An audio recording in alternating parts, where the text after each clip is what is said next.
Assalamualaikum warahmatullahi wabarakatuh. Kami dari kelompok 9 Cloud Computing akan mempresentasikan materi mengenai concurrency and cloud computing. Nah, di itu ada saya, Dinda Cintia, dengan NIM akhir 2025 dan rekan saya. Saya Firda Nurdia Caning Tias dengan NIM akhir 2030. Dan saya, Natasha Rika Syafa Kamila dengan NIM akhir 2060. Oke, di sini kami dari kelompok 9 kelas Cloud Computing B akan mempresentasikan materi kami. Oke, yang pertama ini merupakan penjelasan mengenai konkurensi. Jadi konkurensi itu apa sih? Konkurensi merupakan inti dari komputasi awan. Konkurensi terjadi ketika banyak aplikasi cloud yang berjalan pada beberapa komputer di saat yang sama. Hal ini memungkinkan komputer awan untuk menggunakan sumber daya dengan efisien. Nah, jadi konkurensi ini merupakan suatu keadaan di mana di saat banyak pekerjaan dilakukan bersamaan di komputer awan. Nah, selanjutnya merupakan enduring challenge.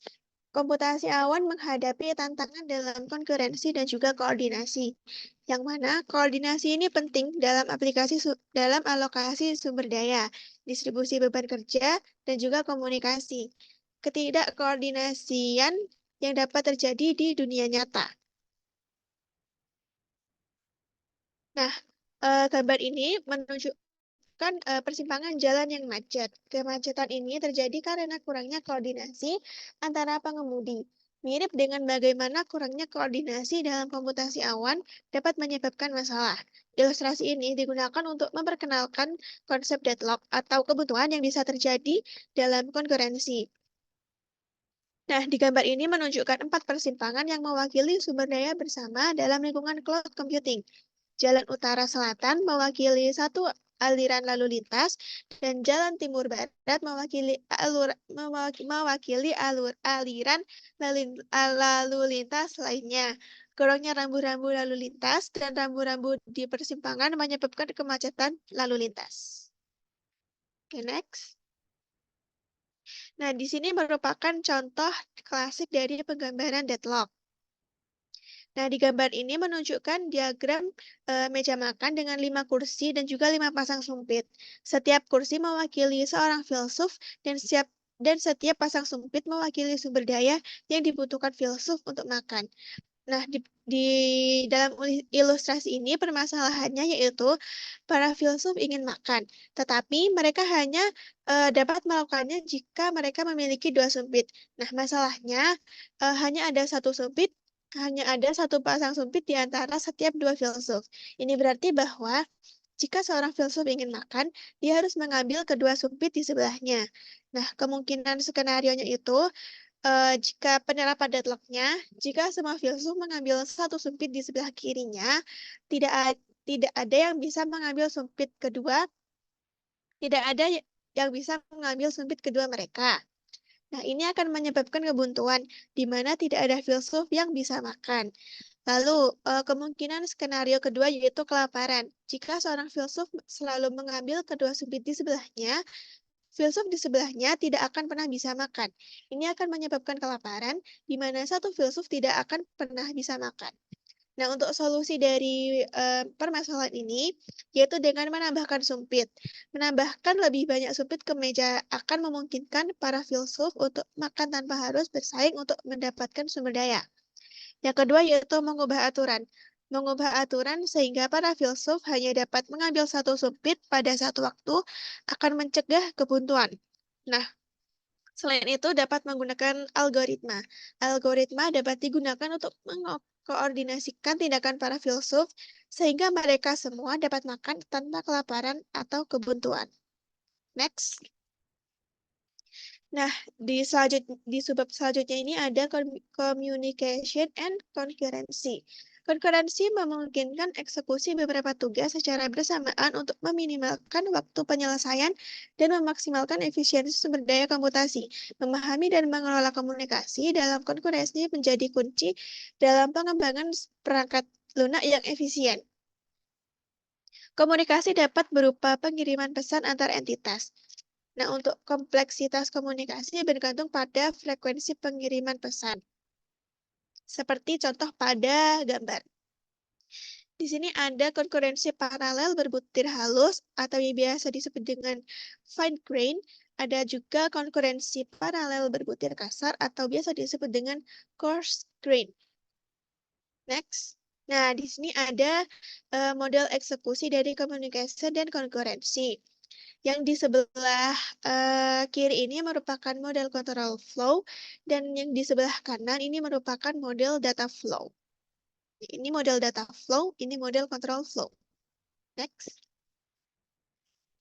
Nah, selanjutnya ini ada computational models, yaitu communicating sequential processes. Computational models, bagaimana model komputasi digunakan untuk menganalisis algoritma. Model-model ini dibagi menjadi dua kelas utama, yaitu mesin abstrak atau abstract machines digunakan dalam pembuktian kemampuan komputasi dan penetapan batas atau atas kompleksitas komputasi algoritma. Pohon keputusan atau decision trees digunakan dalam pembuktian batas bawah kompleksitas komputasi. Next. Nah, selanjutnya ini ada Communicating Sequential Processes atau CSP.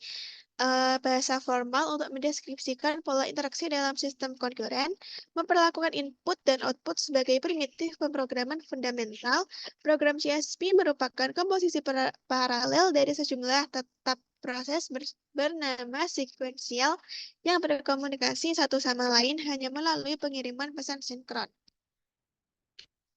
Next ada the bulk synchronous parallel model.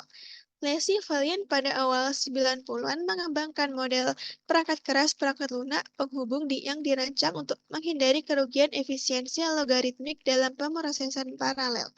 Masalah dengan pemrosesan paralel tradisional yaitu yang pertama, model komputasi paralel tradisional dapat mengalami kerugian efisiensi logaritmik.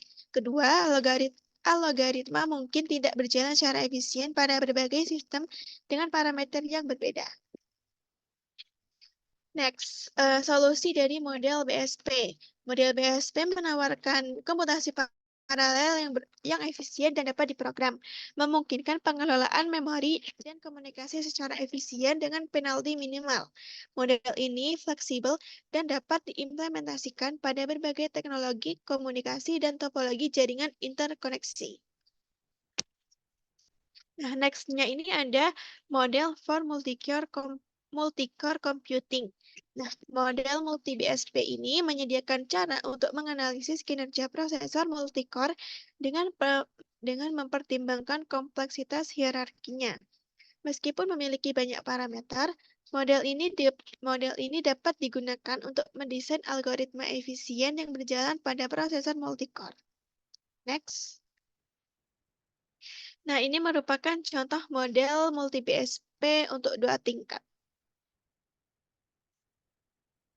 Nah, untuk selanjutnya akan dijelaskan oleh kawan saya.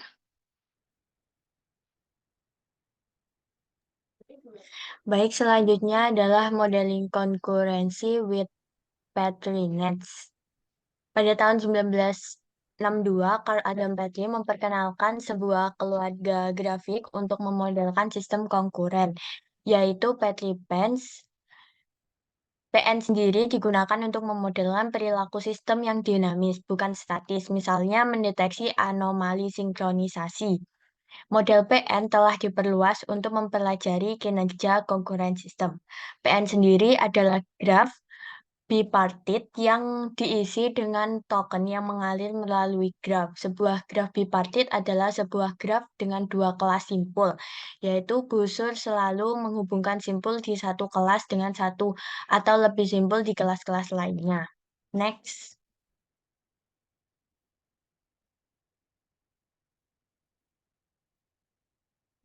Nah, pada gambar 10.8 ini merupakan dapat dimodelkan berbagai aktivitas dalam sistem terdistribusi. Tempat masukan dari sebuah transisi mencerminkan kelanjutan dari suatu kejadian. Data masukkan untuk tugas komputasi, keberadaan data dalam buffer masukan, atau prasyarat dari suatu persyaratan logika. Keluaran tempat dari transisi ini mencerminkan post condition yang terkait dengan suatu peristiwa.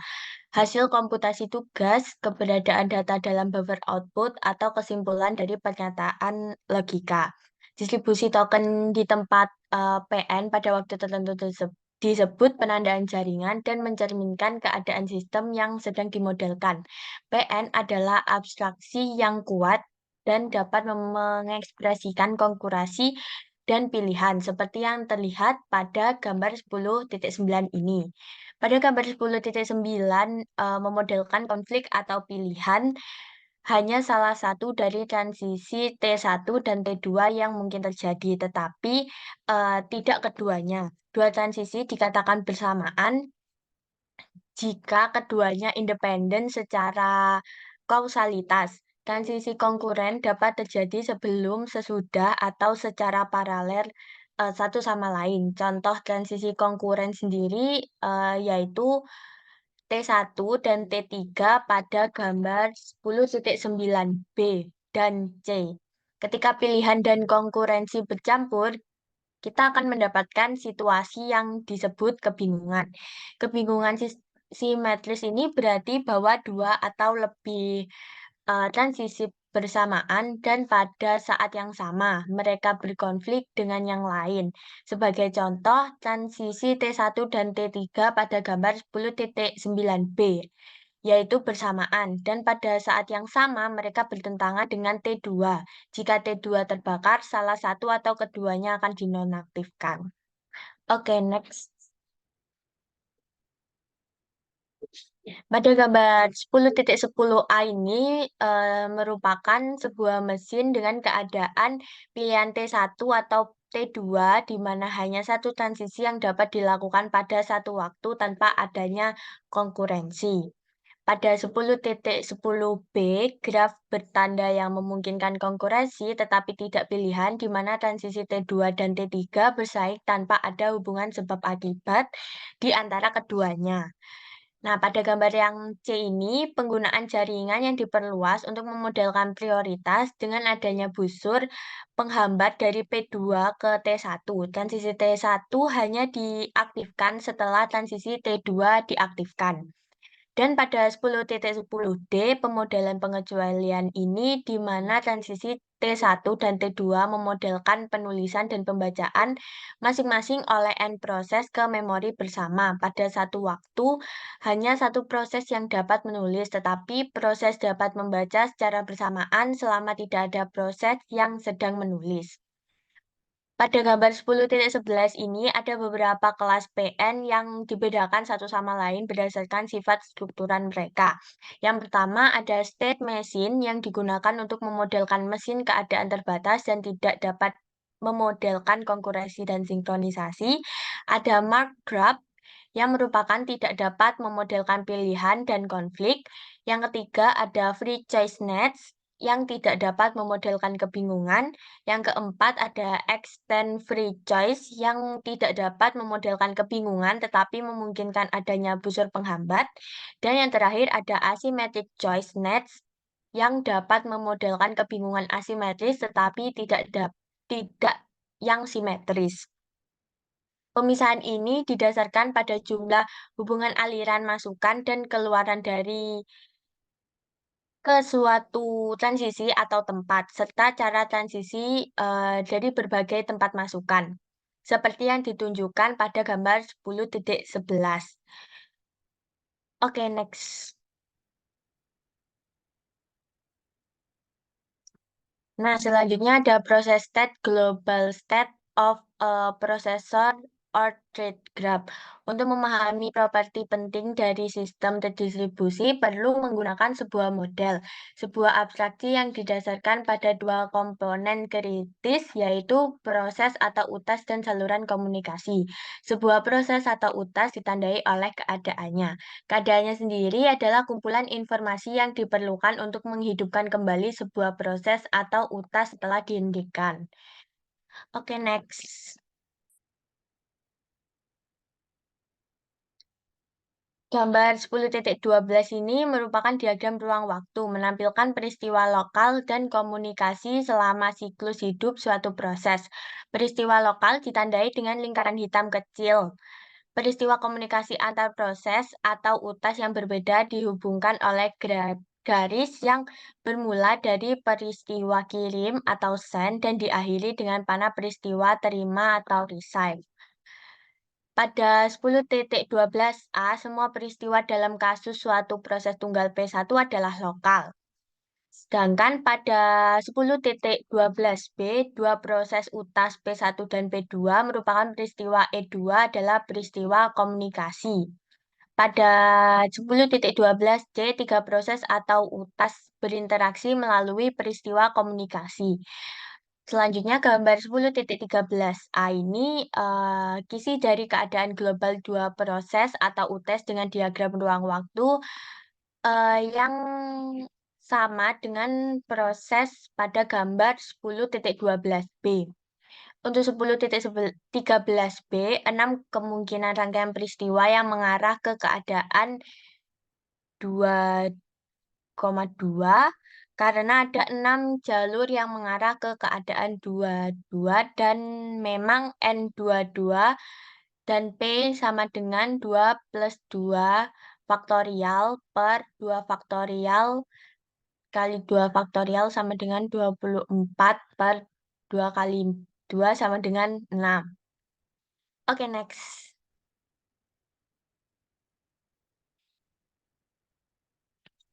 Pada gambar 10.14 ini, dalam kasus dua dimensi, keadaan global MN untuk semua MN lebih dari sama dengan 1 hanya dapat dicapai dari dua keadaan, yaitu M-1, N dan M,N-1.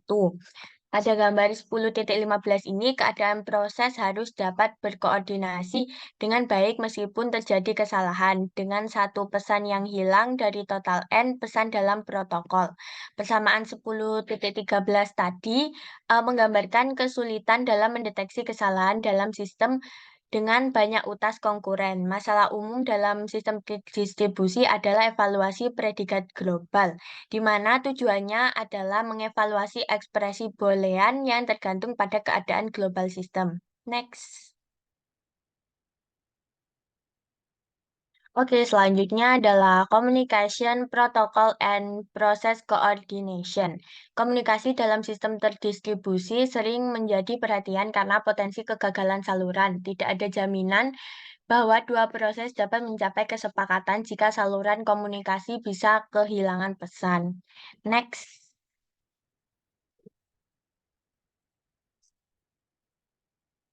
Nah, di sini ada hubungan sebab akibat biner antara dua peristiwa yang memiliki properti-properti sebagai berikut.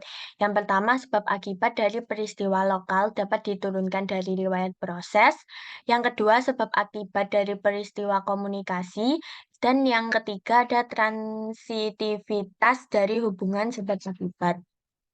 Next.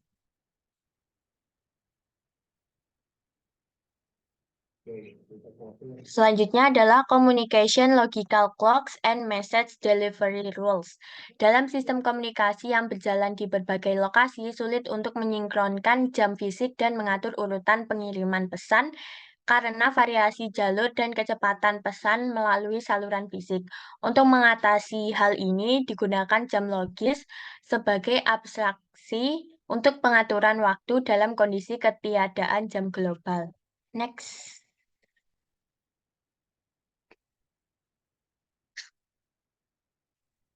Nah, pada gambar 10.16 ini, konsep jam logis diilustrasikan menggunakan diagram ruang waktu yang dimodifikasi di mana peristiwa-peristiwa diberi label dengan nilai jam logisnya. Pada 10.17, penerimaan dan pengiriman pesan adalah operasi terpisah dengan aturan pengiriman. Misalnya, Vivo sebagai contoh bayangan robot menerima pesan belok kiri dan belok kanan tidak sesuai urutan. Next. Selanjutnya ada gambar 10.18. Pada gambar ini pelanggaran pengiriman sebab akibat saat melibatkan lebih dari dua proses, yaitu pesan M1 disampaikan kepada proses P2 setelah pesan M3 meskipun pesan M1 dikirim sebelum M3. Sebenarnya pesan M3 dikirim oleh proses P1 setelah menerima M2 yang pada gilirannya dikirim oleh proses P3 setelah mengirim pesan M1. Gambar 10.19 merupakan urutan sebab akibat peristiwa yang diamati oleh proses pengontrol P3. Next.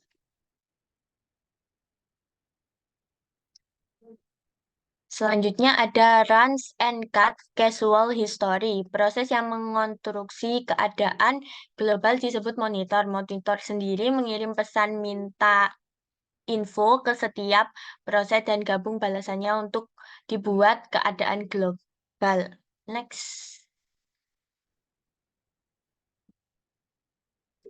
Pada gambar 10.20 ini merupakan potongan gambar yang potongan yang tidak konsisten dan potongan yang tidak konsisten dan konsisten.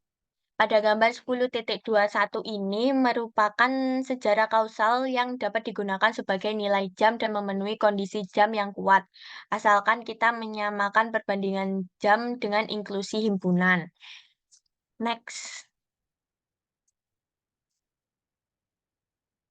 Pada gambar 10.22, setiap pesan ambil snapshot melewati setiap saluran tepat satu kali dengan setiap proses berkontribusi ke keadaan global. Pada gambar 10.23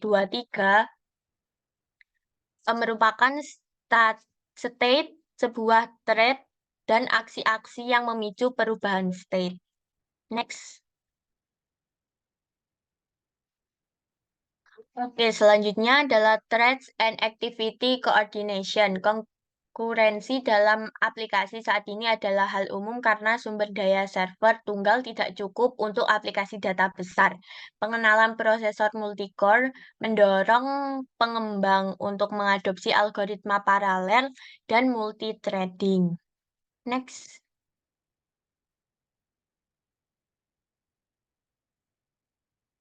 Oke, pada gambar 10.24 ini beberapa threads aplikasi berbagi sebuah inti di bawah kendali penjadwal. Pada gambar 10.25, penjadwalan threads aplikasi melibatkan beberapa peralihan konteks. Pada gambar 10.26 ini, peralihan konteks terjadi saat kesalahan halaman selama pengambilan instruksi. Next. Selanjutnya, pada gambar 10.27 ini merupakan multiplexing threads untuk server multicore yang menjalankan beberapa mesin virtual.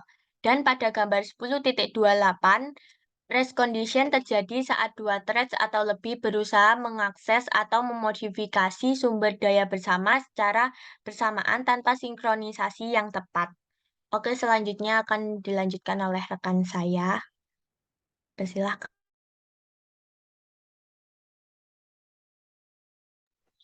Baik, di sini saya akan melanjutkan critical section, looks, deadlocks, and atomic action. Jadi, aplikasi paralel yang terdistribusi ini memerlukan penanganan khusus untuk sumber daya bersama. Misalnya, aplikasi keuangan yang mengakses record akun secara bersamaan. Jika pembaruan saldo itu dibagi menjadi beberapa langkah dan antrean terputus, saldo akhir itu tidak bisa akurat. Hal serupa terjadi pada transfer antar akun. Nah, sistem yang crash itu setelah mendebit akun pertama, tapi sebelum mengkredit akun kedua akan menyebabkan ketidakkonsistenan data. Nah, untuk mengatasi hal ini diperlukan operasi atomik, di mana serangkaian langkah harus dijalankan secara keseluruhan tanpa gangguan, dan hasilnya baru terlihat dan setelah selesai. Hal ini berguna untuk menyederhanakan desain dan perawatan sistem. Next.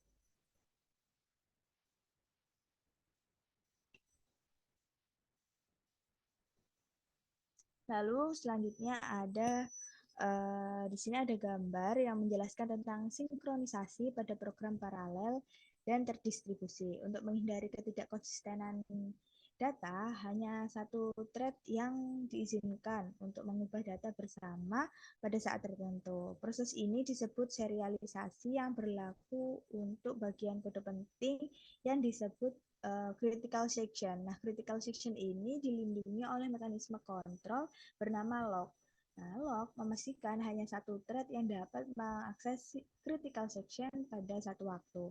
Nah, thread lain yang harus mencoba mengakses critical section harus menunggu hingga lock ini dilepaskan. Gitu.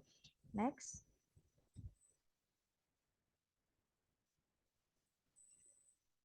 Lalu selanjutnya di sini ada gambar yang membahas tentang atomicity pada level instruksi prosesor. Nah, ini digunakan untuk memperbarui nilai suatu objek di memori membutuhkan beberapa instruksi. Dan atomicity ini menjamin keseluruhan instruksi tersebut dijalankan tanpa instruksi. Kebanyakan prosesor itu mendukung instruksi seperti test and set atau compare and swap untuk menjamin atomicity. Nah, di sini atomicity itu ada dua jenis. Yang pertama adalah all or nothing dan juga before or after. All or nothing ini berarti keseluruhan aksi selesai atau tidak sama sekali. Sedangkan before or after berarti kondisi ini sistem sebelum dan juga sesudah aksi itu harus konsisten. Gitu. Next. Nah, selanjutnya di sini ada membahas pentingnya pendekatan sistematis untuk atomicity. Nah, pendekatan ini harus mencakup ada tiga pendekatan. Yang pertama yaitu memastikan hanya satu aksi yang mengakses sumber daya bersama pada suatu waktu. Lalu mengembalikan sistem ke kondisi awal jika aksi gagal dan menjamin urutan aksi menghasilkan keluaran yang konsisten. Tuh, next.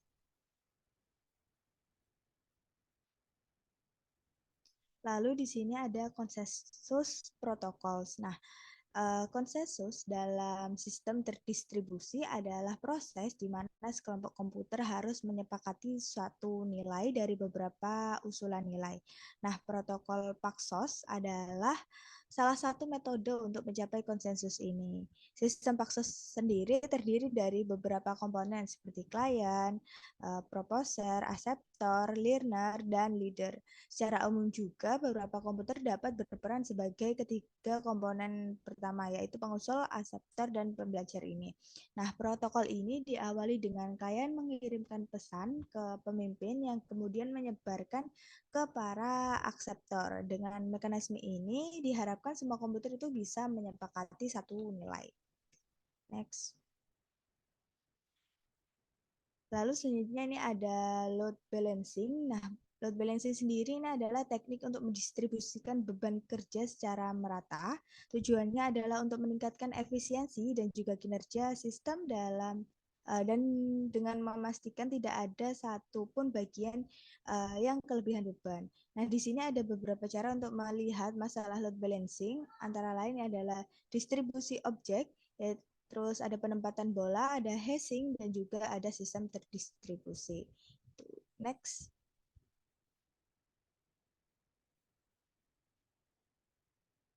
Nah, di sini ada contoh gambar, di mana gambar tersebut menunjukkan alur kerja protokol Paxos untuk mencapai konsensus dalam sistem terdistribusi.